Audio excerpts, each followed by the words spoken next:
because parables, they make you reflect deeper about what's happening in your life, about how we live life. And so that's the power of a parable. It's more than a story. It's really a guide on how to live life.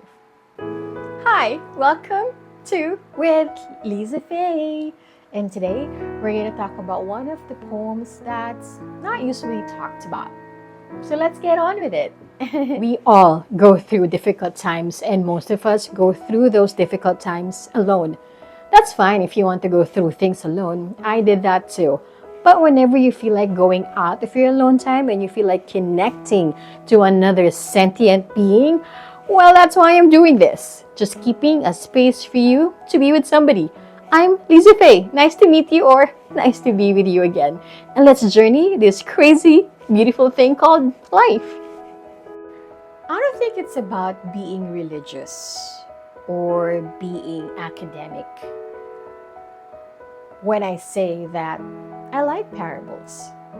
Well, number one, they have happy endings. Happy endings in a sense that it's always a win-win situation where we learn something that we can apply to our personal lives, and we can learn something that we can also teach the people that we care about.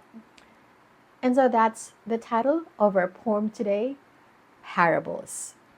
I haven't really studied if, the only place you can find parables are in the Bible, but I have recently searched online, but there are parables now everywhere in the internet. You can even write one if you want to.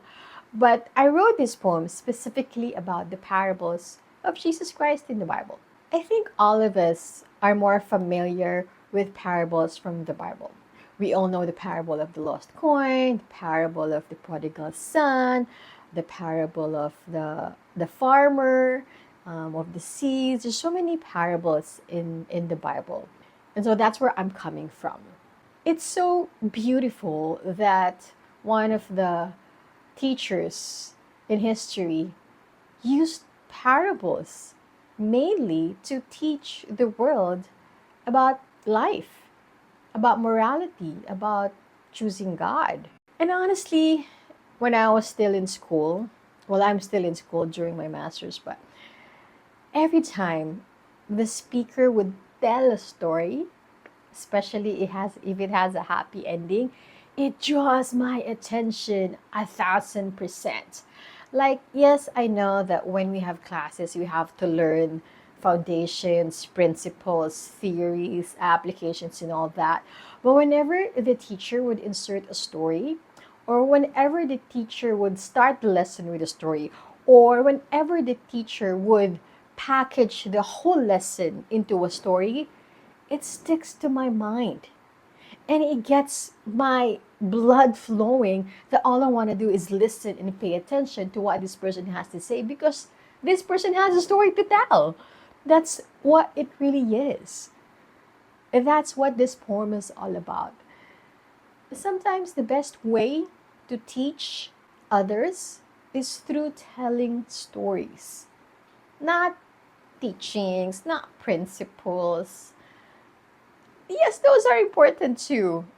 But if you package everything in a story format, it just captures everyone's hearts. I don't think anyone doesn't want to hear a story.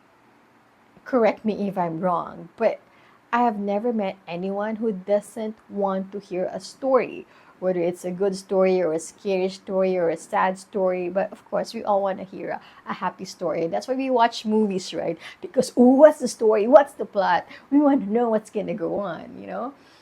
And I think that's how we are all wired. We always want to know the story behind this principle. What is the story behind this academic study? What is the story why you're even teaching what you're teaching? What is the story? Why am I even in school? What is the story why we have to study? What is the story why we even have to go to work every day? What is the story why we need to be responsible citizens? What is the story behind why I need to be obedient to my parents? What is the story behind why I need to be early at work? What is the story behind I have to be kind to others? When we teach others through stories, we have a greater impact on the people listening to us. And that's why it's always mind blowing how people can actually craft stories and put the lessons inside of them so that we won't forget them, or that we would understand something better than just, 1, 2, 3, 4, 5, or ABCDE. But it's like this: instead of saying 1, 2, 3, 4, 5, we can say something like, in the beginning, number one was created. And while number one was the only number ever to exist, and while number two was still being created, number one had many reflections about life, that it's really not good to be alone. When number two came, they both realized two is better than one. Something like that, I'm amazed about how people can craft stories so fast that I actually wanted to become one. And so I'm very thankful that I do have that gift. I have a gift of writing. I have a gift of crafting stories in my head.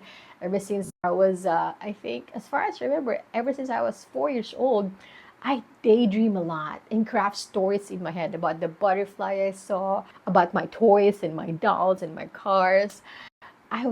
My mind is always working, working, working, working. That's why whenever somebody is going to tell a story, my mind stops working.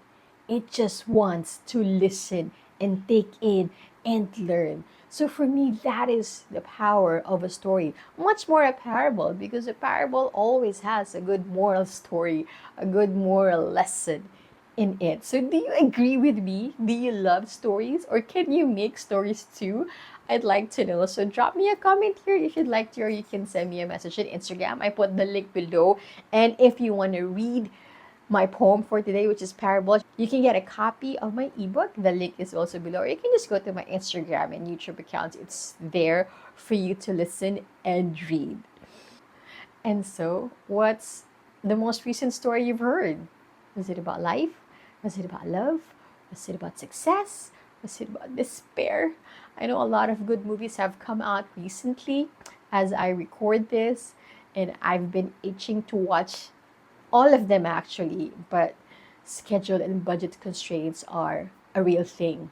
So, but thank God for Netflix and Disney Plus, so I can still watch movies. I can still watch stories and make my mind pause for a while and just take in, take in from other writers, from life itself, that can actually help life have more meaning, or just give me a breather from real life. That's why I like watching fairy tales. That's why I like magical movies. I like sci-fi, because it is something out of this world. And so my mind gets to relax from the everyday things that I face, and I travel to an amazing place and just breathe for a while before I come back to life again. But parables have another effect, because parables, they make you reflect deeper about what's happening in your life, about how we live life. And so that's the power of a parable. It's more than a story. It's really a guide on how to live life. Thanks for being with me. See you on the next episode of With Liza Faye. Bye.